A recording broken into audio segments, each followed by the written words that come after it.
നമ്മുടെ ഈ രോഗങ്ങളുടെയൊക്കെ പ്രധാനപ്പെട്ട കാരണം, ഇപ്പം എനിക്ക് വല്ല അറ്റാക്ക് ഉണ്ടായത്, ഞാൻ അത്ഭുതപ്പെട്ടു. എനിക്ക് അറ്റാക്ക് ഉണ്ടാക്കാൻ എന്താ കാരണം?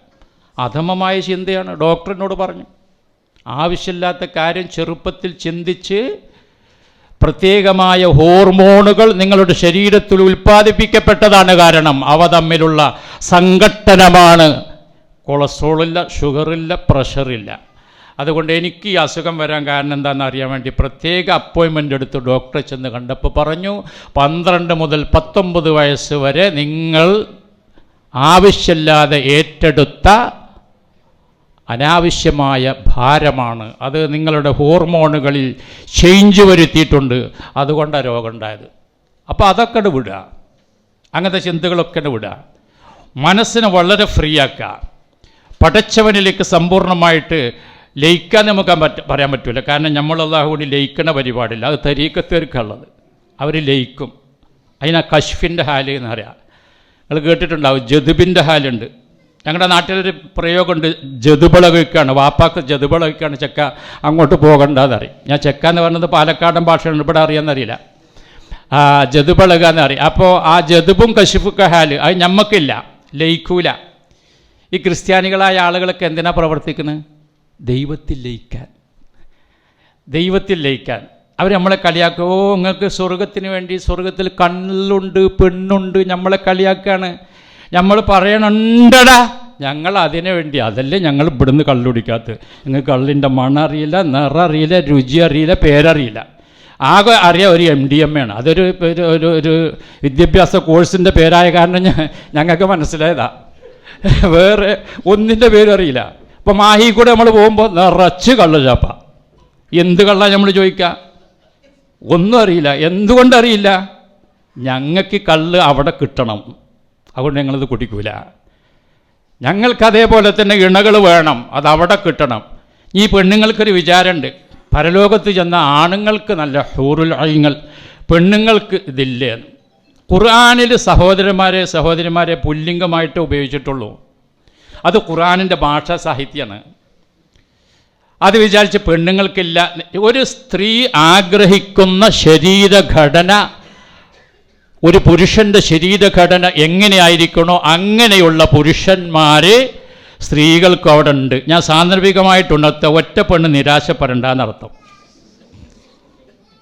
ഇത് എല്ലായിടത്തും ചോദിക്കുന്ന ചോദ്യമാണ്. ഈ ഹൂർലിങ്ങൾ മാത്രമല്ലോ, പെണ്ണുങ്ങൾക്കൊന്നുമില്ലേന്ന്. അത് ഖുർആനിൻ്റെ ഒരു ശൈലിയാണ്. ഈ അറബി ഭാഷയുടെ പ്രത്യേകത എന്താ അറിയോ? ആവശ്യമില്ലാത്തൊരു വാക്ക് പറയില്ല. ഞാൻ സാന്ദർഭികമായിട്ടൊരു കാര്യം പറയാം. നമ്മുടെ 5ാം ക്ലാസ്സിലെ മദ്രസയിൽ പഠിപ്പിക്കുന്നുണ്ട്, 5ലാണോ 6ലാണോ എന്നറിയില്ല. അതായത് ഒരു കുട്ടി അവൻ്റെ ഉമ്മയുമായിട്ട് പിന്നെ സംസാരിച്ചുകൊണ്ടിരിക്കുന്നതിലെടുക്ക് ഉമ്മക്ക് സുഖമില്ലാതെ ഉമ്മയെ കാണാൻ വേണ്ടി മകൾ ചെല്ലുന്ന, ടീച്ചറുടെ കൂടെ ചെല്ലുന്നൊരു സമയത്ത് അവൻ പ്രാർത്ഥിക്കുകയാണ്, ലി ഷിഫ ഇ ഉമ്മിഹ അൽ ഹനൂനി. നല്ല ശ്രദ്ധിക്കണം. അവൻ്റെ ഹനൂനായ ഉമ്മയുടെ ആശ്വാസത്തിന് വേണ്ടി. എന്താ ഹനൂൻ? വാത്സല്യം. അപ്പോൾ പെണ്ണാവുമ്പോൾ ഹനൂന എന്ന് പറയണ്ടേ? വേണം. പിന്നെ താ എവിടെ പോയി? അത് ഈ ഉമ്മ കാണിക്കുന്ന അത്ര സ്നേഹം ഉമ്മക്ക് മാത്രമേ ഉണ്ടാവൂ. അപ്പോൾ അത് പുല്ലിംഗമാക്കി മാത്രം പറഞ്ഞാൽ മതി, സ്ത്രീലിംഗമാക്കേണ്ട ആവശ്യമില്ല. അത് പെണ്ണ് മാത്രമേ ഉണ്ടാവുള്ളൂ. ഒരു ആർത്തവകാരിക്ക് അറബിയിൽ എന്താ പറയുക? ഹായിലുൻ. ഹായിലത്തുല്ല. ഗർഭിണിക്ക് എന്താ പറയുക? ഹാമിലുൻ. ഹാമിലത്തില്ല. അത് അറബി ഭാഷയുടെ പ്രത്യേകത. ഒരു താ ഒഴിവാക്കാൻ പറ്റുമെങ്കിൽ അത് ഒഴിവാക്കിയിട്ടേ അത് പ്രയോഗിക്കൂ. അതുകൊണ്ട് പുല്ലിംഗം പറഞ്ഞതാണ്. അതുകൊണ്ട് പുരുഷന്മാരെ പറ്റി ആണ് അഭിസംബോധന. അതുകൊണ്ട് സ്ത്രീകൾക്കില്ല എന്നില്ല, സ്ത്രീകൾക്കും പുരുഷന്മാർക്കും. വലക്കും ഫീഹാമാ തഷ്തഹി അംഫുസുക്കും വലക്കും ഫീഹാമാ തദ്ദഊൻ. നിങ്ങൾ ആഗ്രഹിക്കുന്നത് മുഴുവൻ, നിങ്ങൾ ശാഠ്യം പിടിക്കുന്നതും. ശാഠ്യം തന്നെ നമുക്കറിയില്ല, ചിത്താന്തം എന്നറിയാം. ഞങ്ങളുടെ നാട്ടിൽ, നിങ്ങളുടെ ഇവിടെ പറയുമെന്നറിയില്ല, കുട്ടികൾ ചിത്താന്തം പിടിക്കാന്നറിയും. ചിത്താന്തം എന്നുള്ളത് സിദ്ധാന്തം എന്നതിൽ നിന്ന് ഉരുത്തിരിഞ്ഞതാണെന്ന് ഞാൻ വേറെ വായിച്ചിട്ടുണ്ട്. സിദ്ധാന്തം പറയുമ്പോൾ ഈ അർത്ഥം കിട്ടൂല കേട്ടോ. അത് ചിത്താന്തം തന്നെ പറയണം. മലയാളത്തിൽ അങ്ങനെ ഉണ്ട്. ശരീര ഹലുക്കുലുക്കായി എന്നറിയില്ല നിങ്ങൾ? ഈ ഹലുക്കുലുക്ക് എന്ന സാധനത്തിന് പകരം വേറെ എന്ത് വെച്ച് കൊടുത്താലും ഫിറ്റാവില്ല.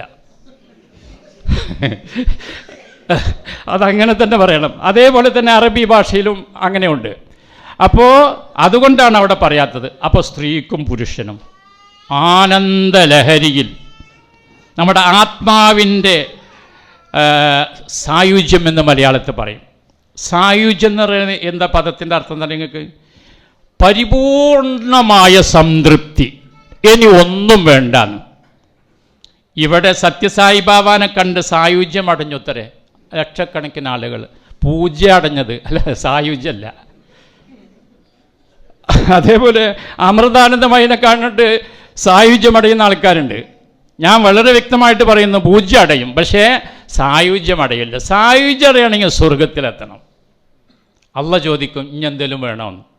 വേണ്ട റബ്ബേ, എല്ലാം നീ തന്നു. അത് അഅ്തൈതനീ മാലം തുഅ്തി അഹദ, ഒരാൾക്കും കൊടുക്കാത്തത് നീ എനിക്ക് തന്നിട്ടുണ്ട്. അപ്പോൾ അല്ലാഹു തആല ചോദിക്കും, അഫ അസീദു അലാ ദാലിക്, ഇനി വേറെ വല്ലതും വേണം? ഇനിയെന്താണ്? എൻ്റെ ആത്മാവ് സംതൃപ്തമായി, ഞാനിന്ന് ആനന്ദലഹരിയിൽ ആറാടുകയാണ്. എന്തല്ലേ സ്വർഗലോകം! അവിടെ എത്തിപ്പെട്ടാൽ വളരെ ആനന്ദമാണ്. വേണമെങ്കിൽ നേടിയെടുത്തോളി, എളുപ്പ വഴിയാണെന്നാണ് ഞാൻ പറയുന്നത്. ദുർഘടമായ ഒരു വഴിയില്ല. എന്നോടും നിങ്ങളോടാണ് പറയണത്, എന്നോടും നിങ്ങളോടാണ് പറയണത്. എന്നോടാണ് ഞാൻ ആദ്യം പറയേണ്ടത്. ഒരു കവിത ഉണ്ട്, യാ അയ്യുഹർ റജുലുൽ മുഅല്ലിമു ഗൈറഹു ഹല്ലാലി നഫ്സിക കാനദത്തഅലീമോ. മറ്റുള്ളവരൊക്കെ പറ്റി പറഞ്ഞ് നരകത്തെ പറഞ്ഞ് പീഡിപ്പിച്ച് സ്വർഗത്തിലേക്ക് ആശയുണ്ടാക്കി ആവേശഭരിതരാക്കുന്ന പ്രബോധക, പ്രസംഗക. ഈ പ്രഭാഷണവും പ്രസംഗവും വയലൊക്കെ നിന്നോടൊന്നായിക്കൂടെ എന്ന് അദ്ദേഹം ചോദിക്കുന്നുണ്ട്. അതുകൊണ്ട് ഞാൻ എന്നോട് ആദ്യവും നിങ്ങളോട് രണ്ടാമതാ പറയണത്. പരലോകത്ത് വരുമ്പോൾ നിങ്ങൾ എന്നെ ആക്ഷേപിക്കരുത്, നമ്മളോട് വയൽ പറഞ്ഞ ബുസ്താനിയാണ് ആ നരകത്തിലേക്ക് പോകണമെന്ന് പറയരുത് കേട്ടോ. ചിലപ്പോൾ പോയിക്കൂടായില്ല. ഈ പറയുന്നതിന് ഞാൻ ഇന്ന് പോരുമ്പോൾ ഇങ്ങനെ ചിന്തിക്കരുന്നു, പഠിച്ചോനെ ഞാൻ ഈ പറയുന്നതിൽ ഇപ്പോൾ ആത്മാർത്ഥം ഉണ്ടോ? അതിനാണോ പോണത്? അതോ ക്ലാസ്സൊക്കെ കഴിയുമ്പോൾ നല്ല ക്ലാസ്സായിരുന്നു എന്ന് ആളുകൾ പറയണം എന്നുണ്ടോ? അതോ ചുരുട്ടിയിട്ട് വലിയ കടലാസിലാക്കിയിട്ട് എന്തെങ്കിലും പോക്കറ്റിൽ അവസാനം ഇട്ട് തരും, അതിനെ പറ്റി ആഗ്രഹിച്ചിട്ടാണോ പോണത്? വാങ്ങലുണ്ട് കേട്ടോ. അത് വെച്ചിട്ട് ഇന്ന് തരണ്ട, ഈ മണ്ഡലത്തിൽ ഞാൻ വാങ്ങൂല, പുറമെ പോയാൽ ഞാൻ വാങ്ങും, അല്ലെങ്കിൽ മുതലാവില്ല. അതുകൊണ്ടാണ്. പക്ഷേ അതുകൊണ്ട് അതിൻ്റെ കൂലി പൂർണ്ണമായിട്ട് പോകുമെന്ന് ഞാൻ വിശ്വസിക്കുന്നില്ല. കാരണം നമുക്ക് അങ്ങനെ ഒരു ജോലിയില്ല. അപ്പോൾ പിന്നെ അതൊരു മഅറൂഫായിട്ട് ഞാൻ കണക്കാക്കും, നാട്ടാചാരം. അപ്പോൾ അതിനനുസരിച്ച് അങ്ങനെ ചെയ്യലുണ്ട്. അപ്പോൾ ഏതായാലും അതാണ് ഉദ്ദേശമെങ്കിൽ നമ്മുടെ കാര്യം മഹാകഷ്ടമാണ്. അല്ലെങ്കിൽ നമുക്ക് എല്ലാവർക്കും നമുക്ക് ഒന്നിച്ച് സ്വർഗത്തിലേക്ക് പോകാം. ഞാൻ എന്താ പറയുന്നത് അറിയാം, ഈ വഴികൾ ഞാൻ ഇപ്പോൾ വിശദീകരിക്കണ നമുക്കറിയാം എന്തൊക്കെ ചെയ്യേണ്ടത് എന്ന്. അറിയാതെ ചെയ്യാത്തവരായിട്ട് ആരും മുസ്ലിങ്ങളിലുണ്ടാവില്ല, മുജാഹിദുകളുടെ തീരുണ്ടാവില്ല. ഈ കേരളത്തിൽ ഒരു നിരീക്ഷണവും പരീക്ഷണവും ഒക്കെ നടത്തിയപ്പോൾ, പഠനം നടത്തിയപ്പോൾ ഏറ്റവും കൂടുതൽ ഉപദേശങ്ങൾ കിട്ടുന്ന വിഭാഗം മുജാഹിദുകളാണെന്നാണ് കണ്ടെത്തിക്കണത്. ഏറ്റവും കൂടുതൽ ഉപദേശം കിട്ടുന്ന. കഴിഞ്ഞ ആഴ്ച ഇവിടെ ഒരെണ്ണം കഴിഞ്ഞുള്ളൂ, വ്യാപാര ഭവനിൽ വ്യാപാരം തന്നെ. എന്ത് വ്യാപാരം? ഇൽമിൻ്റെ വ്യാപാരം നടക്കുക അവിടെ. ഇപ്പോൾ ഒരാഴ്ച കഴിഞ്ഞിട്ടുള്ളൂ, രണ്ടാമത്തെ ആഴ്ച അതാ തുടങ്ങി. എപ്പോഴും ഇത്ര ഉപദേശം കിട്ടുന്ന വേറൊരു വിഭാഗമല്ല. വെറുതെ പറയുന്നതല്ല, പഠനം നടത്തിയിട്ട് കിട്ടിയിട്ടുള്ളതാണ്. അപ്പോൾ ഈ പരലോകത്ത് സ്വർഗം കിട്ടുക, നരകത്ത് നിന്ന് രക്ഷപ്പെടുക എളുപ്പ വഴിയാണ്. അള്ള പറഞ്ഞതൊക്കെ ചെയ്യുക. 5 വക്ത് നിസ്കാരം, നോമ്പ്, സക്കാത്ത്, ഹജ്ജ്, ദാനധർമ്മങ്ങൾ, മാതാപിതാക്കളോടുള്ള കടപ്പാടുകൾ, ബന്ധങ്ങൾ, അതൊക്കെ ഒന്ന് ശ്രദ്ധിച്ചാൽ മതി. സാമ്പത്തികമായ വിശുദ്ധി, അതേപോലെ ഭൗതികമായ താല്പര്യങ്ങളും ആഗ്രഹങ്ങളും ഇല്ലാതിരിക്കുക. ഞാൻ അവസാനിപ്പിക്കുകയാണ്. ചെയ്യുന്ന കാര്യം ശ്രദ്ധിക്കുക, ചെയ്യുന്ന കാര്യം ഇഹ്സാനോടുകൂടി ചെയ്യുക. ഇഹ്സാൻ അതും അങ്ങേയറ്റത്തെ ആത്മാർത്ഥത. ഇഹ്സാൻ അന്നക തറാഹു, അള്ളാഹുവിനെ കാണുന്നത് പോലെ അവൻ ആരാധിക്കുക. ഫഇല്ലം തകുൻ തറാഹു, നിൻ്റെ ദുർബലമായ കണ്ണുകൾ കൊണ്ട് അവനെ നീ കാണുന്നില്ലെങ്കിലും ഫഇന്നഹു യറാക്ക, നിന്നെ അവൻ കാണുന്നുണ്ട്. ആ രീതിയിൽ ചെയ്യണത് കുറച്ച് ചെയ്താൽ മതി. ഞാൻ എപ്പോഴും അങ്ങനെയാണ്. ഞാൻ എപ്പോഴും ആളുകളോട് പറയും, നിങ്ങൾ കുറച്ച് ഇതാദ്യ ഫർള് മാത്രം ചെയ്താലും രക്ഷപ്പെടും. പക്ഷെ ഫർളാകണം, അത് അങ്ങനെയുള്ളതാകണം. റസൂലുള്ളാഹിൻ്റെ അടുക്കൽ വന്നിട്ട് ഒരാൾ ചോദിച്ചു, നബിയെ അല്ല ഇങ്ങനെ ഒരാൾ വന്നിട്ടുണ്ടെന്ന് കേട്ടു, ഒരു പുതിയ പ്രവാചകൻ, എന്തൊക്കെയാണ് ഞാൻ ചെയ്യേണ്ടത്? എനിക്ക് അതിൽ കൂടിയാൽ കൊള്ളാമെന്നുണ്ട്. ഞാൻ കുറേ ദൂരെ നിന്ന് വരികയാണ്, എപ്പോഴും ഇങ്ങോട്ട് വരാനും കാര്യങ്ങൾ അന്വേഷിക്കാനൊന്നും പറ്റൂല, അതുകൊണ്ട് സംക്ഷിപ്തമായിട്ട് പറഞ്ഞു തരണം. അപ്പോൾ അള്ളാഹിൻ്റെ റസൂൽ പറഞ്ഞില്ല, അള്ളാഹു അല്ലാതെ ഇലാഹില്ല എന്ന് സമ്മതിക്കണം. ഞാൻ അള്ളാഹുവിൻ്റെ ദൂതനാണ്, അത് ഞാൻ സമ്മതിച്ചു. ഇനി ഞാൻ എന്താ ചെയ്യേണ്ടത്? ഇനി ഒരു ദിവസത്തിൽ 5 സമയത്ത് നമസ്കാരം, അതൊക്കെ ഇങ്ങനെ പറഞ്ഞു കൊടുത്തു, സമയം പറഞ്ഞു കൊടുത്തു. അപ്പോൾ അദ്ദേഹം ചോദിച്ചു, ഇതന്നല്ലേ ഉള്ളൂ, ഈ 5 നേരത്തെ നമസ്കാരമല്ലേ ഉള്ളൂ, അവ കയറതായ കഞ്ഞുണ്ടോ? ഇനി കുറച്ച് കഴിഞ്ഞാൽ കുറച്ചും കൂടി പറയോ? അപ്പം നബി പറഞ്ഞു, ഇല്ല തത്തവ, ഞാൻ സുന്നത്തായത് കുറച്ചുണ്ട്, അത് ചെയ്യുകയാണെങ്കിൽ തർക്കമില്ല, കൂലിയുണ്ട്. ഐച്ഛികം നമ്മൾ പറയാം. എന്താ അർത്ഥം? അത് ആണും പെണ്ണും മനസ്സിലാക്കണം. ഐച്ഛികം മലയാളത്തിൽ പറയുമെങ്കിൽ നമുക്ക് മനസ്സിലായിട്ടില്ല. ഇച്ഛാനുസരണം ചെയ്യാവുന്നത്, വേണമെങ്കിൽ ചെയ്യാം, വേണ്ടെങ്കിൽ ചെയ്യണ്ട. അത് ചെയ്യാത്തതിൻ്റെ പേരിൽ ആരും ആക്ഷേപിക്കേണ്ടതില്ല, കുറ്റപ്പെടുത്തേണ്ടതുമില്ല. എന്താണ് സുന്നത്ത് അതിന് അടിക്കാൻ പറ്റൂല കേട്ടോ. ഫർളിനെ വേണമെങ്കിൽ 10 വയസ്സായാലും ഒന്ന് അടിച്ചു നോക്കാം. സുന്നത്ത് സ്കരിക്കാത്തതിന് അടിക്കാൻ പറ്റില്ല. കാരണം കുട്ടി ചോദിക്കും, അതിൻ്റെ പേരെന്താ വാപ്പ? തത്തവ്വൻ്റെ അർത്ഥം എന്താണ്? ഇച്ഛാനുസരണം ചെയ്യാവുന്നത്. എനിക്കിപ്പോൾ ഇച്ഛല്ലെങ്കിൽ അപ്പോൾ വാപ്പാക്ക് തല്ലാൻ പറ്റൂല, അമ്മാക്കും തല്ലാൻ പറ്റില്ല. അതന്നെ റസൂലുള്ള പറഞ്ഞു. അങ്ങനെ നോമ്പിനെ പറ്റി ചോദിച്ചു, സക്കാത്തിനെ പറ്റി ചോദിച്ചു, ഹജ്ജിനെ പറ്റിയൊക്കെ ചോദിച്ചു. അപ്പോൾ ഒക്കെ നബി ഫർള് പറഞ്ഞു കൊടുത്തു, മറ്റത് നിൻ്റെ ഇഷ്ടമാണെന്ന് പറഞ്ഞു. പോകുമ്പോൾ പറഞ്ഞു, അപ്പോഴേ ഒരു കാര്യം, ഞാൻ ജീവിതത്തിൽ ഒരുപാട് കഷ്ടപ്പാടും വിഷമവും കുറേ കുട്ടികളും മക്കളും ദാരിദ്ര്യമൊക്കെ ഉള്ള ആളാണ്.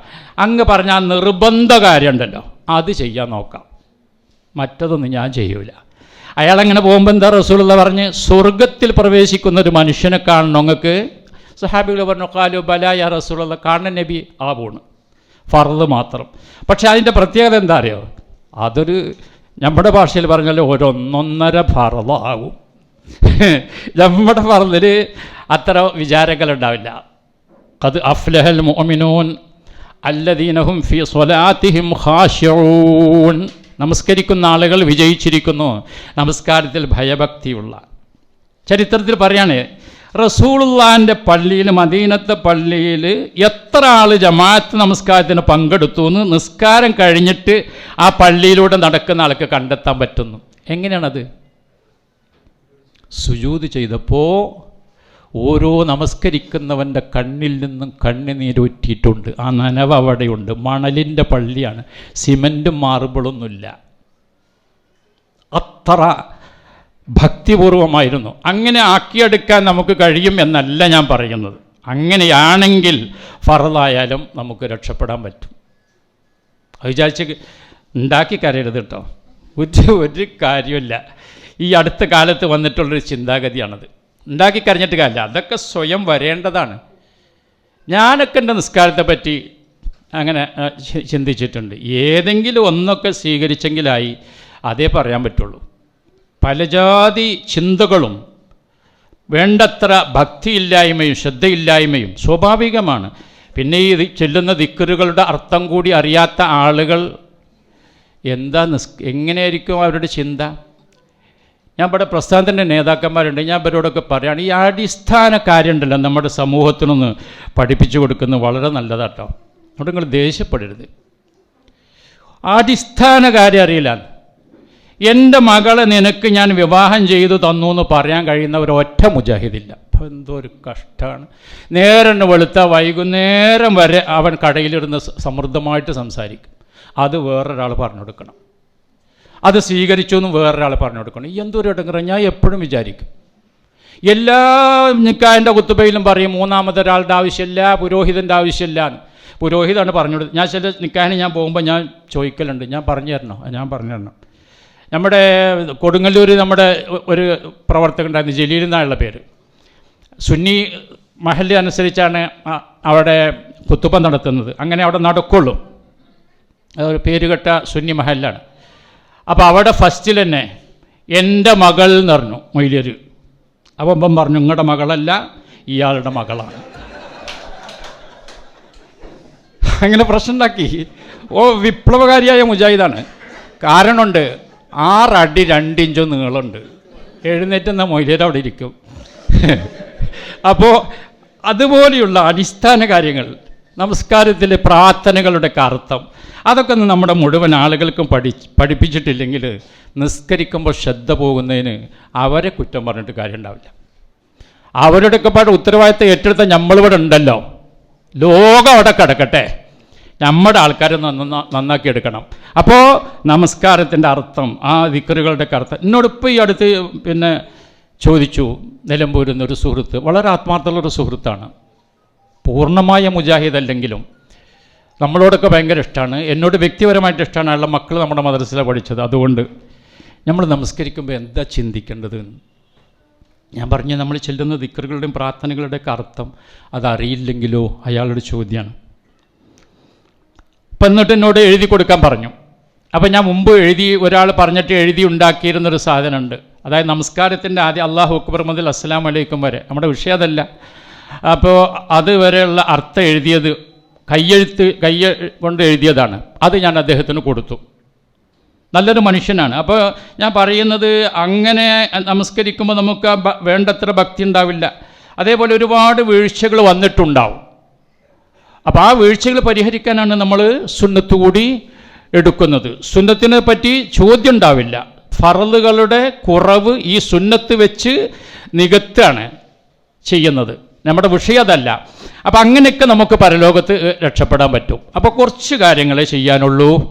പിന്നെ ഈ വേണ്ടാത്തരം ഏതാ? നമുക്കെല്ലാ നിലക്കും ദോഷം ചെയ്യുന്ന കാര്യങ്ങൾ മാത്രം അള്ളാഹ് വേണ്ടെന്ന് പറഞ്ഞിരിക്കണം. വ്യക്തിക്കോ കുടുംബത്തിനോ സമുദായത്തിനോ രാഷ്ട്രത്തിനോ ഉപദ്രവമേൽക്കാത്ത ഒരു കാര്യവും അള്ളാഹു തആല ഹറാമാക്കിയിട്ടില്ല. ശിർക്ക് ഹറാമാക്കിയിരിക്കുന്നു. അതുകൊണ്ട് നാട്ടുകാർക്കൊരു കുഴപ്പമില്ല, നമുക്കാണ് കുഴപ്പം. അപ്പോൾ നമുക്കോ നമ്മുടെ കുടുംബത്തിനോ നമ്മുടെ സമുദായത്തിനോ രാഷ്ട്രത്തിനോ ദോഷം ഭവിക്കാത്ത ഒന്നും അള്ളാഹു തആല ഹറാമാക്കിയിട്ടില്ല. ആലോചിച്ച് നോക്കാം നിങ്ങൾ. അപ്പോൾ അത് ചെയ്താൽ ഒന്നുകിൽ നമുക്ക് ദോഷം, സമുദായത്തിന് ദോഷം, രാഷ്ട്രത്തിന് ദോഷം, അല്ലെങ്കിൽ നമ്മുടെ കുടുംബത്തിന് ദോഷം. അതല്ലേ അല്ലാഹു തആല ഹറാമാക്കിയിട്ടുള്ളൂ. ഹറാമാക്കിയ കാര്യം ആലോചിക്കണം നിങ്ങൾ. അള്ളാഹു ഹറാമാക്കിയ കാര്യം നോക്കിക്കണോ, വളരെ കുറച്ചുണ്ടാവുള്ളൂ. ഒരു 8-10 കാര്യം. അത് ചെയ്യുന്നതുകൊണ്ട് നമുക്കൊരു ഗുണം ഉണ്ടാവില്ല, നന്മയുണ്ടാവുള്ളൂ. ഏതായാലും ഞാനത് നീട്ടിപ്പരത്തി പറയല്ല. പരലോകത്ത് നമുക്ക് രക്ഷപ്പെടണം. അതിനു വേണ്ടിയുള്ള പ്രവർത്തനങ്ങൾ, സാന്ദർഭികമായിട്ടുള്ള പ്രവർത്തനങ്ങൾ നമ്മൾ ഇവിടെ വെച്ച് ചെയ്യണം. പക്ഷെ നല്ല വിശ്വാസം ഉണ്ടാവണം, അവിടെ പ്രതീക്ഷ ഉണ്ടാകണം. എന്നിട്ട് സ്വർഗത്തിൽ പ്രവേശിച്ചിട്ട് ഉല്ലാസത്തോടു കൂടി ഇങ്ങനെ കഴിയാം. ഞാൻ എപ്പോഴും ആലോചിക്കും, അതല്ലേ ജീവിതത്തിൻ്റെ ഒരു ലക്ഷ്യം. എന്തോ ഒരു സമാധാനം, ഒരു കുറ്റപ്പെടുത്തലില്ല, ആക്ഷേപങ്ങളില്ല, പകയില്ല. പക വെക്കട്ടെ എന്ന് വിചാരിച്ചാൽ ഒരു രക്ഷയില്ല. അവിടെ ചെന്നിട്ട് ഞാൻ സ്വർഗത്ത് ചെന്നാലും അവളോടുള്ള എന്ന് ഞങ്ങളുടെ നാട്ടിലെ ഭാഷയാണ്. അല്ലെങ്കിൽ എന്നെ പറ്റി ആളുകൾ ആക്ഷേപിക്കുന്ന നിങ്ങൾ ആ തെക്ക് ഭാഗത്തു നിന്നിട്ട് പോകുന്നതോടുകൂടി ഞങ്ങളുടെ മലബാർ ഭാഷയെ പറയുന്നത്. ഏതായാലും അവളോടുള്ള തെറ്റ് ഞാൻ തീരൂല, മരിച്ചാലും തീർക്കൂല എന്നൊക്കെ പറഞ്ഞിട്ട് കാര്യമില്ല. وَنَزَعْنَا مَا فِي صُدُورِهِم مِّنْ غِلٍّ إِخْوَانًا عَلَى سُرُرٍ مُتَقَابِلِينَ.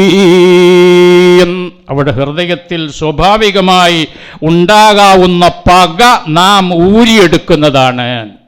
പക വെക്കട്ടെ എന്ന് വിചാരിച്ചിട്ട് സ്വർഗത്തിൽ ചെന്നിട്ടും കാര്യമില്ല, പക ഉണ്ടാവൂല. അലാ സുറുറിൻ, കട്ടിലുകളിൽ, സോഫകളിൽ, ഇഖ്വാനൻ, ഏകോദര സഹോദരന്മാരെ പോലെ. അപ്പം നമ്മുടെ ആണുങ്ങൾ വിചാരിക്കുന്നുണ്ടാവും പക ഉണ്ടാവും. കാരണം ഇവിടെ ഏറ്റവും കൂടുതൽ പകയുള്ളത് ഏകോദര സഹോദരന്മാരാണ്, ജ്യേഷ്ഠാനുജന്മാരാണ്. നാട്ടുകാരോട് നല്ല ആളാണ്, വീട്ടുകാരോട് മോശപ്പെട്ടതാണ്. ഏതായാലും അപ്പോൾ അതൊക്കെ ഒഴിവാക്കിയിട്ട് പരലോകത്ത് രക്ഷ പ്രാപിക്കാൻ ആവശ്യമായ നമ്മൾ പഠിച്ച, അതാ ഞാൻ അതൊന്നും നീട്ടി പറയാത്തത് കേട്ടോ, നമ്മൾ പഠിച്ച കാര്യം അത് മാത്രം ചെയ്താൽ മതി.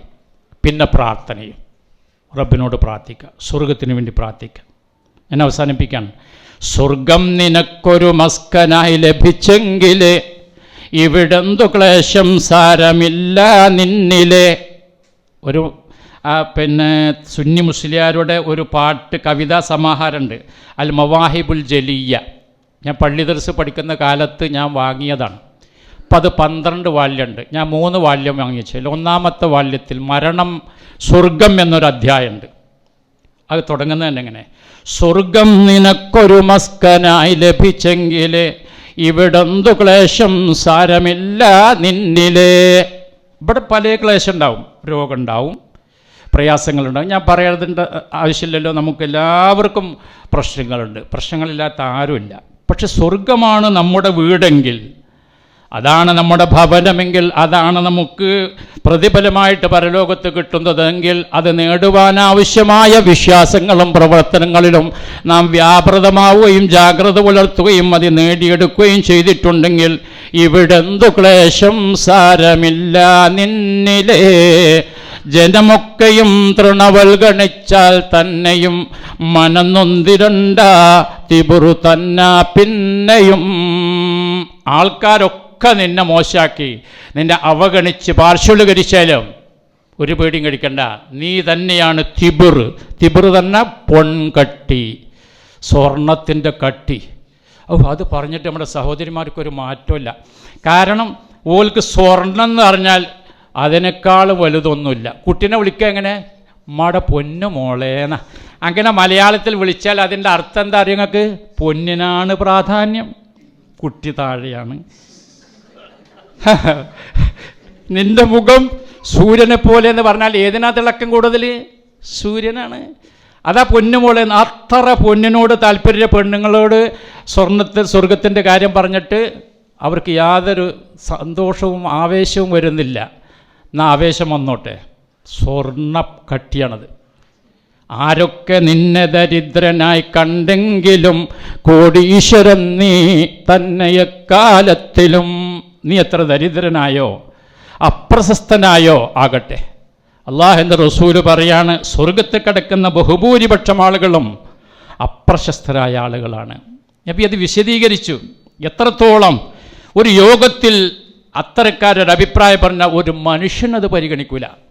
എനിക്കൊക്കെ അങ്ങനെ ഉണ്ട് അനുഭവമുണ്ട്. സ്വർഗം കിട്ടും എന്നുള്ള വേറെ കാര്യം. പക്ഷെ ഞാൻ പറഞ്ഞ പല അഭിപ്രായങ്ങളും ഒരു യോഗത്തിൽ ഒരു മനുഷ്യനും പരിഗണിക്കലില്ല. സ്വർഗം കിട്ടുമല്ലോ എന്നുള്ള കാര്യം വേറെ. അപ്പം എൻ്റെ ഒരു സുഹൃത്ത് പണ്ട് എന്നോട് പറയണ്ടായിട്ടുണ്ട്. സുലൈമാൻ തന്നെ സുഹൃത്തിൻ്റെ വലിയ രസിക്കന. അങ്ങനത്തെ അഭിപ്രായങ്ങൾ ഞങ്ങൾ പറയണത് ആരും അംഗീകരിക്കാത്തതാണ്. രണ്ടാമത് റസൂലുള്ള പറഞ്ഞത്, അവൻ കാണാതെ ആയാൽ ഒരു സദസ്സിൽ ഒരു മഹലിൽ പള്ളിയിൽ വരുന്നില്ല, അന്വേഷിക്കാൻ ആളുണ്ടാവില്ല ഇന്ന ആളെവിടെയാണ്. കുറച്ച് പൈസയും പണവും സൗകര്യങ്ങളൊക്കെ ഉള്ള ആളുകൾ മാത്രമേ അന്വേഷിക്കൂ. അത്ര അപ്രശസ്തരായ ആളുകളാണ് സ്വർഗാവകാശികൾ. ഒരിക്കൽ നബി സല്ലല്ലാഹു അലൈഹി വസല്ലം പറഞ്ഞ സ്വർഗവും നരകവും തമ്മിൽ തർക്കം. നരകം പറയാണ് ഫിയൽ മുത്തക്കബ്ബിറൂൻ, എന്നിലുള്ളതൊക്കെ നല്ല അഹങ്കാരികളും ധിക്കാരികളും സ്വേച്ഛാധിപതികളും ആൺകുട്ടികളാണടാ. അപ്പോൾ സ്വർഗം പറയാണ് ഫിയ, എന്നിലുള്ളത് അൽളുഅഫാ, ദുർബലരായ സാധുക്കളായ അപ്രശസ്തരായ അപ്രസക്തരായ ആളുകളാണ്. അതുകൊണ്ട് പണക്കാർ സ്വർഗത്ത് കടക്കില്ല എന്നല്ല കേട്ടോ, പണം കൊടുത്ത് വാങ്ങണം. പണം ഉണ്ടായിട്ട് കാര്യമില്ല, ആ പണം കൊടുത്ത് സ്വർഗം കണ്ട് വാങ്ങണം. ആയുസ്സുണ്ടായിട്ട് കാര്യമില്ല, ആ ആയുസ് കൊടുത്ത് സ്വർഗം കണ്ട് വാങ്ങണം. ആരോഗ്യം ഉണ്ടായിട്ട് കാര്യമില്ല, ആരോഗ്യം കൊടുത്ത് സ്വർഗം കണ്ട് വാങ്ങണം. ഇത് ഖുർആൻ പറഞ്ഞിട്ടുണ്ട്. ഖുർആൻ പറഞ്ഞിട്ടുണ്ട് ഇതൊക്കെ കൊടുത്ത് സ്വർഗം വാങ്ങാൻ എന്നുള്ളത്. മുഴുവനൊന്നും കൊടുക്കണ്ട, കുറച്ച് കൊടുത്താൽ മതി. കുറച്ച് കൊടുത്തിട്ട് സ്വർഗം വാങ്ങാം. എന്താ അവിടുത്തെ നല്ല ജീവിതമാണ്. എന്ത് സൗകര്യങ്ങളും ഞാൻ വിശദീകരിച്ചൊന്നും പറയേണ്ടില്ല, നമുക്കെല്ലാവർക്കും അറിയാം. ഖിദ്മത്തിനായി കാണാം അതിൽ ചില കുട്ടികൾ, കാഴ്ചക്ക് തോന്നും നല്ല കൗതുക മുത്തുകൾ. സ്വർഗത്തിൻ്റെ സ്വർണ്ണാലങ്കൃതമായ സോഫകളിൽ ചാരിക്കിടന്നുകൊണ്ട് നാം എങ്ങനെ വിലസുമ്പോൾ നമുക്കാവശ്യമായ സേവനങ്ങൾ ചെയ്യാൻ ഒരേ പ്രായക്കാരായ കുട്ടികൾ. ഇദാ റഅയ്തുഹും ഹസിബ്തുഹും ലുഉലുഅം മൻസൂറാ.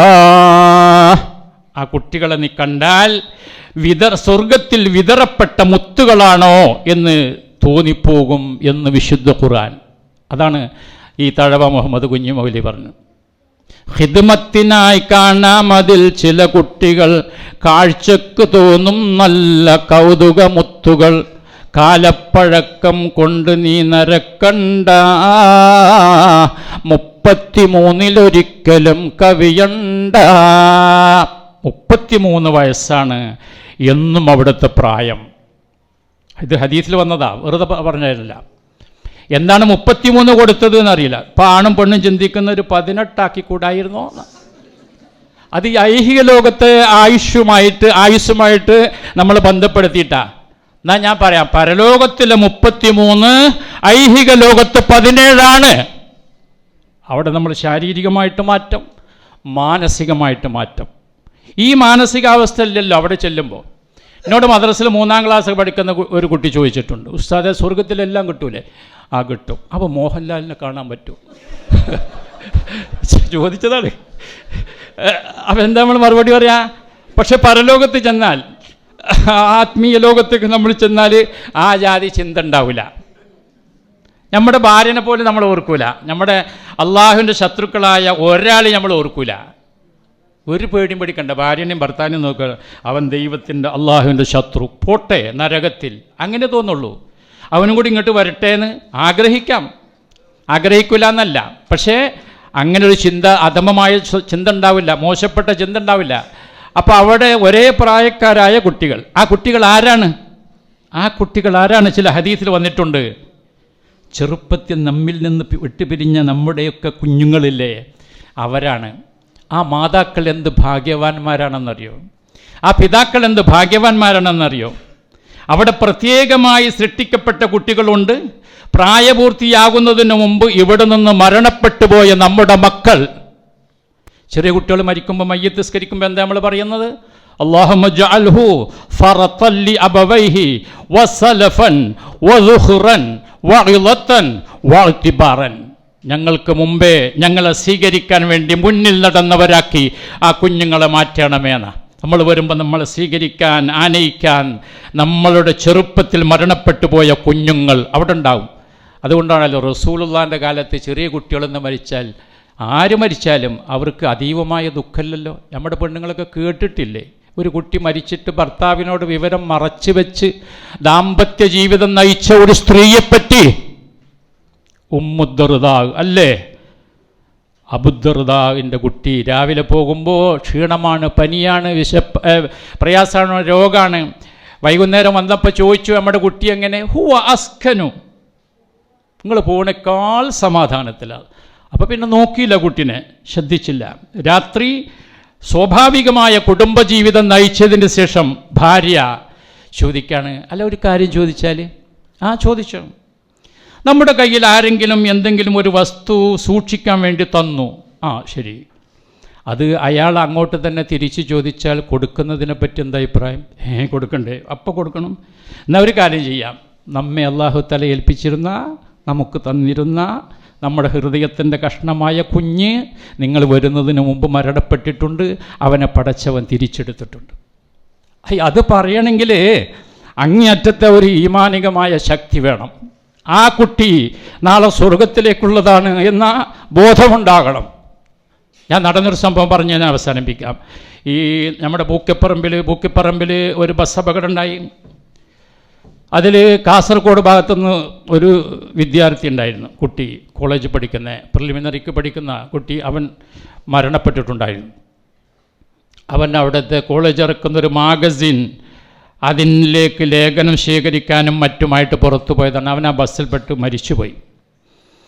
മരിച്ചിട്ട് അവന് ഒരു കറുത്ത ഒരു ഇരുണ്ട മൃതദേഹമാണ് ബസ്സുകാർ കൊടുത്ത്, അല്ലെങ്കിൽ നാട്ടുകാരൊക്കെ പാടെ കൊടുത്ത്, ഏകദേശം അവൻ്റേതാണ് എന്ന് അവർക്ക് ഉറപ്പുള്ള ഒരു മൃതദേഹം. കാരണം ആകെ കത്തി വികൃതമായിരിക്കുകയാണ്. ഷിബിലുദ്ദീൻ എന്നാണ് അവൻ്റെ പേര്. അപ്പോൾ അവനവിടെ കിടത്തിയിട്ട് അവൻ്റെ നാട്ടുകാർ വന്നു, വാപ്പ വന്നു, ഉമ്മ വന്നു. വാപ്പ എനിക്ക് പരിചയമുണ്ട്, അബൂബക്കർ എന്നുള്ള പേര്, മണ്ണാർക്കാട്ടുകാരനായിരുന്നു. പിന്നെ ജോലി അവിടെ കിട്ടിയപ്പോൾ അങ്ങോട്ട് പോയതാണ്. 2ാം ഭാര്യയാണ്, അതിലുള്ള കുട്ടികളാണ്. അപ്പോൾ ഈ കുട്ടിയെ എങ്ങനെ ഉമ്മയെ കാണിക്കും, അല്ലെങ്കിൽ വാപ്പയെ കാണിക്കും? അതാണ് കമ്മിറ്റിക്കാരുടെ പ്രശ്നം. ഷിബിലുവിൻ്റെ സഹപാഠികളുടെയും പ്രശ്നം അതാണ്. എങ്ങനെ മരണമാണ്, സ്വാഭാവിക മരണമാണ്, മയ്യത്തെങ്കിലൊന്ന് നല്ല രീതിയിൽ കാണിച്ചു കൊടുക്കാൻ പറ്റുന്നില്ലല്ലോ, ഇതൊരു കരിക്കട്ടയല്ലേ. അപ്പം എന്തായിരിക്കും പ്രതികരണം ഉണ്ടാവുക? വാപ്പ വന്നു, നാട്ടുകാർ വന്നു, അവസാനമല്ലാണ് ഉമ്മ വരുന്നത്. അപ്പോൾ ഇവർ ഭയങ്കര ബേജാറിലിരിക്കുക. പക്ഷെ ആ ഉമ്മ എന്താ ചെയ്തതറിയോ? ആ ശീലങ്ങനെ പൊക്കിയിട്ട് പറയാണ്, സാരമില്ല ഷിബിലു, നാളെ സ്വർഗത്തിൽ വെച്ച് കാണാം. അപ്പോൾ ആ ഒരു സമാധാനം, ആ ആശ്വാസം യഥാർത്ഥത്തിൽ ഒരു സത്യവിശ്വാസിയായ ഈമാനുള്ള ഒരു മനുഷ്യന് മാത്രമേ ഉണ്ടാവുള്ളൂ. അതാണ് ഈമാൻ നമുക്ക് നൽകുന്ന ഒരു നിർഭയത്വം, ഒരു സമാധാനം എന്ന് പറയുന്നത്. എന്തു സംഭവിച്ചാലും ഒരു പ്രശ്നമില്ല. സ്വർഗമുണ്ടോ, പരലോകമുണ്ടോ, അവിടെ രക്ഷയുണ്ടോ, ഒരു പ്രശ്നമില്ല. ആ ഉമ്മക്കറിയാം അവൻ ചെറുപ്പാണ്, കൂടുതൽ പാപങ്ങളൊന്നും ചെയ്തിട്ടില്ല, ദീൻ പഠിക്കാൻ വേണ്ടി വന്നതാണ്. ദീൻ പഠിക്കാൻ വേണ്ടി വന്നാൽ സ്വർഗത്തിൻ്റെ വഴിയിലാണ് എന്ന് റസൂലുള്ള പഠിപ്പിച്ചത് അവൻ്റെ ഉമ്മക്കറിയാം. അതുകൊണ്ട് നമ്മുടെയൊക്കെ ചെറുപ്പത്തിൽ കുട്ടികൾ മരണപ്പെട്ടു പോയിട്ടുണ്ടെങ്കിൽ ഞാൻ പറയണേ, നിങ്ങളതിൽ വിഷമിക്കണ്ട.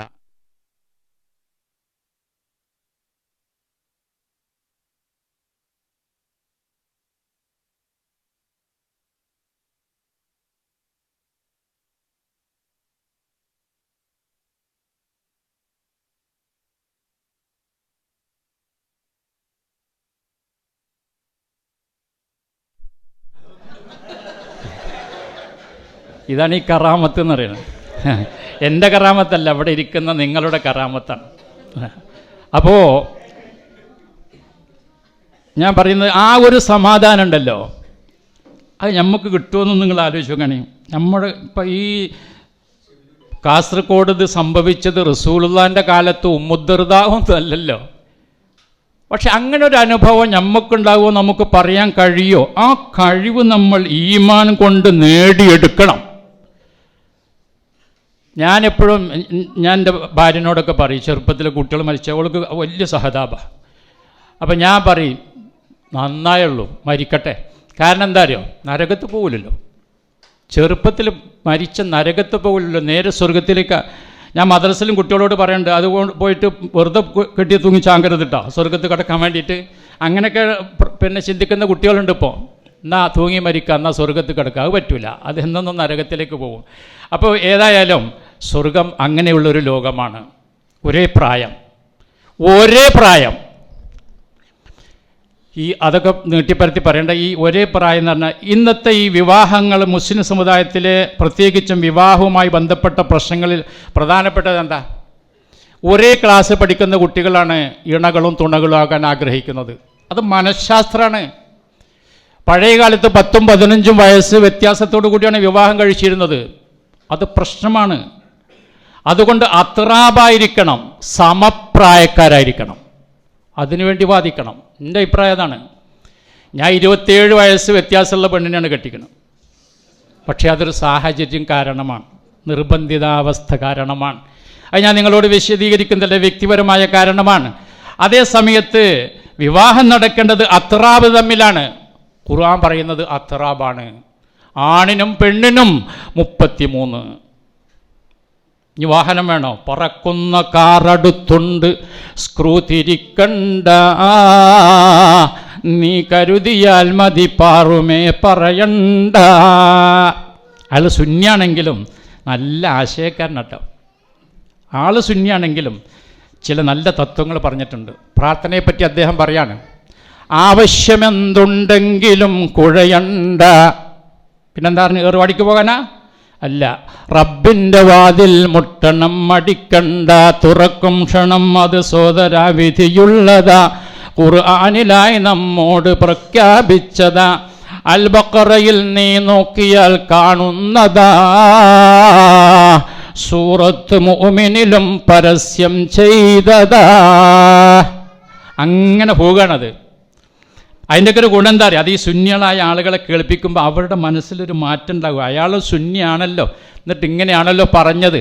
അതേപോലെ സ്വർഗത്തെപ്പറ്റി ഇങ്ങനെ പറയുന്നു, നരകത്തെപ്പറ്റിയും അദ്ദേഹം പറഞ്ഞിട്ടുണ്ട്. അപ്പോൾ ഞാൻ പറയുന്നത് ആ പാട്ടുകളെ കേൾപ്പിക്കാനോ ആ പുസ്തകം വിതരണം ചെയ്യാനോ അല്ല, എൻ്റെയൊക്കെ അത് തരാനോ ഇല്ല. അത് കേടുവന്ന് പോയിരിക്കണം. ചെറുപ്പത്തിൽ വാങ്ങിയതാണ്, 18ാമത്തെ വയസ്സിലിട്ട് വാങ്ങിയതാണ്. അപ്പോൾ സഹോദരന്മാരെ, എങ്ങനെയെങ്കിലും ഈ സ്വർഗത്തിലാണ് എത്തിപ്പെടാം. എങ്ങനെയെങ്കിലും എത്തുക എന്ന് പറഞ്ഞാൽ കുറച്ചൊക്കെ ചെയ്യുക, നല്ലോണം ചെയ്യുക, ആത്മാർത്ഥമായിട്ട് ചെയ്യുക, പ്രാർത്ഥിക്കുക. ഞാൻ അവസാനിപ്പിക്കുകയാണ്. പ്രാർത്ഥനയാണ് പ്രധാനം. സ്വർഗത്തെപ്പറ്റി പ്രാർത്ഥിക്കുമ്പോൾ റസൂലുള്ള പറയാണ്, സ്വർഗം ഇടപെടും. സ്വർഗം പറയത്തിട്ട്, റബ്ബേ എന്നിൽ പ്രവേശിക്കണം എന്ന് നിൻ്റെ ഒരു ദാസനിത അദമ്യമായി ആഗ്രഹിക്കുന്നു. അവൻ്റെ പ്രാർത്ഥന നീ കേട്ട് അവനെ എന്നിലെത്തിക്കണമേ. നരകത്തിൽ നിന്ന് രക്ഷ തേടുമ്പോൾ നരകം പറയുന്നു, റബ്ബേ എൻ്റെ കാഠിന്യം ഓർത്തുകൊണ്ട് നിൻ്റെ ഒരു പാവപ്പെട്ട അടിമയത എന്നിൽ നിന്ന് രക്ഷ തേടുന്നു, അവനു നീ രക്ഷ നൽകണമേ എന്ന് നരകം പറയുമെന്ന്. അപ്പോൾ പ്രാർത്ഥനയും പ്രവർത്തനവും കൂടി ഉണ്ടായാൽ നമ്മൾ രക്ഷപ്പെടും. ഇതാണ് മരണത്തിന് മുമ്പ് നമ്മൾ ഒരുക്കി വെക്കേണ്ടത്. അവസാനിപ്പിച്ചു ഞാൻ. ഒരു കാര്യം, ദീർഘമായ യാത്രയാണ് മരണം, സുദീർഘമായ യാത്രയാണ്. ആ യാത്രക്കാവശ്യമായ വിഭവങ്ങൾ നമ്മൾ ഇവിടുന്ന് കൊണ്ടുപോകണം. അത് ഇവിടുന്ന് കൊണ്ടുപോകണം. അവിടെ നിന്നൊന്നും സംഭരിക്കാൻ പറ്റൂല. യാത്രക്കാവശ്യമായ ഈ 60 കൊല്ലത്തെ ആയുസ് ജീവിക്കാൻ നമ്മൾ 1.5 ചാണ് വയറ് എന്നറിയില്ലേ, അതിൻ്റെ കാര്യം നടന്നു പോകാൻ 16 മണിക്കൂർ പ്രവർത്തിച്ചിട്ടും നമുക്ക് നേടാൻ പറ്റണില്ല. അപ്പോൾ പിന്നെ അറ്റമില്ലാത്ത അനന്തതയിലേക്ക് നീണ്ടു പരന്ന് കിടക്കുന്ന ആ ഭാവി സന്തോഷകരമാക്കാൻ, ഗുണകരമാക്കാൻ എത്ര പ്രവർത്തിക്കണമെന്ന് നിങ്ങൾ ആലോചിച്ചാൽ മതി. ഞാനതിൻ്റെ പ്രയാസത്തിലേക്ക് പോകൂല. നിങ്ങളെ വിഷമിക്കാനും വേദനിപ്പിക്കാനും ഞാൻ ഉദ്ദേശിക്കുന്നില്ല. ഒരു ദിവസം ജോലിക്ക് പോയില്ലെങ്കിൽ പട്ടിണിയാണ് ഫലമെങ്കിൽ 30-35 വയസ്സും ഗൾഫിൽ പോയിട്ടും വീട്ടിൽ ദാരിദ്ര്യവും കഷ്ടപ്പാടുമാണ് ബാക്കിയെങ്കിൽ 70-80 നീ അധ്വാനിക്കേണ്ടി വരികയാണെങ്കിൽ നാളെ പരലോകത്ത് അറ്റമില്ലാത്ത നാളെയിലേക്ക് നടന്നു പോകേണ്ട യാത്രക്കാരനായ നിന്റെ കയ്യിൽ യാത്രക്കാവശ്യമായ വെള്ളവും ഭക്ഷണവും നീ ഇവിടെ വെച്ച് കരുതിയിട്ടില്ലെങ്കിൽ നീ ദുഃഖിക്കേണ്ടി വരും, ഖേദിക്കേണ്ടി വരുമെന്ന് സാന്ദർഭികമായിട്ട് ഉണർത്തുകയാണ്. ഇരുന്നോട്ടെ, കുറച്ച് സാധനങ്ങൾ, കുറച്ച് വെള്ളവും കുറച്ച് ഭക്ഷണവും ആ യാത്രക്ക്. അതെവിടുന്ന് കിട്ടുള്ളൂ? അവിടുന്ന് കിട്ടൂല. അദ്ദുന്യ മസ്റഅത്തുൽ ആഖിറ, പരലോകത്തേക്കുള്ള കൃഷിയിടമാണ് ഈ ഇഹലോകം. ഇവിടുന്ന് കൃഷി ഇറക്കിക്കൊള്ളുകയും, ഇവിടുന്ന് നിലം ഉഴുതുകൊള്ളുവീൻ, ഇവിടുന്ന് കൃഷി ഇറക്കിക്കൊള്ളുവീൻ, ഇവിടുന്ന് നല്ല വിത്ത് ഉപയോഗിച്ചു കൊള്ളുവീൻ. അത് ഫലപ്രദമാക്കുവാനുള്ള ആവശ്യമായ വളങ്ങളും വെള്ളവും വെച്ച് പിടിപ്പിച്ചു കൊള്ളുവീൻ, സമൃദ്ധമാക്കിക്കൊള്ളുവീൻ, മനോഹരമാക്കിക്കൊള്ളുവീൻ, സമ്പന്നമാക്കിക്കൊള്ളുവീൻ. എന്നിട്ട് ആ ഭാണ്ഡവുമായിട്ട് പരലോകത്ത് വിട്ടു. പിന്നെ അതിലെന്തെങ്കിലുമൊക്കെ കുറവ് വന്നിട്ടുണ്ടെങ്കിൽ പടച്ചവനോട് പറയാം, പടച്ചവനെ കുറവ് വന്നിട്ടുണ്ട്. നമ്മുടെ ഒരു പ്രാർത്ഥനയല്ലേ, റബ്ബി ഗഫിർലി വർഹംനി വജ്ബുർനി. എന്താ വജ്ബുർനി? വജ്ബുർനി, എൻ്റെ പ്രവർത്തനത്തിൽ, എൻ്റെ കർമ്മങ്ങളിൽ, എൻ്റെ അമലുകളിൽ, എൻ്റെ ഉദ്ദേശങ്ങളിൽ വന്നിട്ടുള്ള കുറവുകൾ നീ നികത്തേണമേ തമ്പുരാനെ. അങ്ങനെ പ്രാർത്ഥിച്ചുകൊണ്ട് സ്വർഗം നേടുന്ന നരകത്തിൽ നിന്ന് രക്ഷപ്പെടുന്ന മഹാഭാഗ്യവാന്മാരിൽ മുജാഹിദുകളായ നമ്മളെല്ലാവരും നമ്മുടെ കുടുംബസമേതം ഉണ്ടാകണമെന്ന് ആഗ്രഹിക്കുന്നു, പ്രാർത്ഥിക്കുന്നു, ഉപദേശിക്കുന്നു. അല്ലാഹു തആല അനുഗ്രഹിക്കുമാറാവട്ടെ. റബ്ബനാ ആതിനാ ഫിദ്ദുനിയ ഹസന വഫിൽ ആഖിറതി ഹസനത്തും വഖിനാ അദാബന്നാർ. അൽഹംദുലില്ലാഹി റബ്ബിൽ ആലമീൻ. അസ്സലാമു അലൈക്കും.